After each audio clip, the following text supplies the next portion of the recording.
સરદાર સરોવર ડેમમાંથી નર્મદા નદીમાં 30,000 ક્યુસેક પાણી છોડાશે, જેથી ઉત્તર વાહિની પરિક્રમાર્થીઓને સાવધાન રહેવા તાકીદ કરવામાં આવી હતી.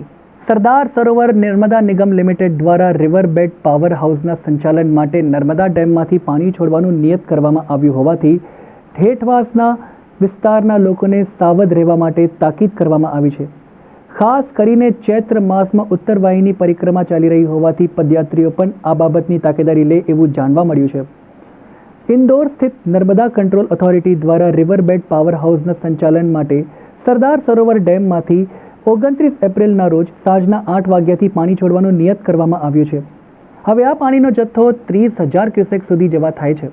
આના કારણે ડેમના હેઠવાસમાં નદીના પટમાં 30,000 ક્યુસેક પાણીની આવક થશે.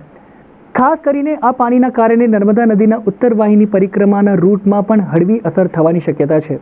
આ બાબતને ધ્યાને રાખીને નર્મદા જિલ્લા વહીવટીતંત્ર દ્વારા પરિક્રમાર્થીઓને નદીમાં જવાનું દુસ્સાહસ ન કરવા તેમજ સતર્ક રહેવા માટે જણાવવામાં આવ્યું છે.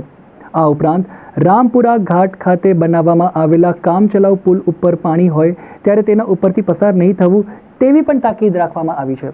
अभी जो हमारे पास लेटेस्ट इन्फॉर्मेशन है उसके हिसाब से जो river bed power plant project है उसको स्टार्ट किया जा रहा है बिजली प्रोडक्शन की वजह से, जिस वजह से डैम से कुछ पानी छोड़ा जा रहा है, जिसकी वजह से संभावना है कि रिवर में पानी का लेवल थोड़ा बहुत बढ़ेगा, जिसकी वजह से यह यात्रा आज के लिए स्थगित की गई है. जब तक कि हमें आगे से और जानकारी नहीं मिलती है तब तक ये यात्रा स्थगित है. इस यात्रियों की सुरक्षा को नज़र में रखते हुए इस वजह से यह फैसला लिया गया है, जिसकी वजह से हम कुछ रूट से एंट्री बंद करने का विचार कर रहे हैं, जिसके अंदर है रून चौकड़ी, समारिया चौकड़ी और वावड़ी चौकड़ी.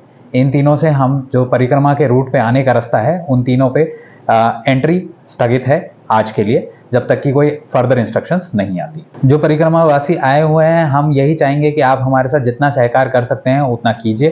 हम भी आपके लिए ऑल्टरनेट अरेंजमेंट कराने की पूरी व्यवस्था करेंगे. हम चाहेंगे कि आपको मिनिमम जितनी कम से कम हो सकती है उतनी असुविधा का सामना करना पड़े.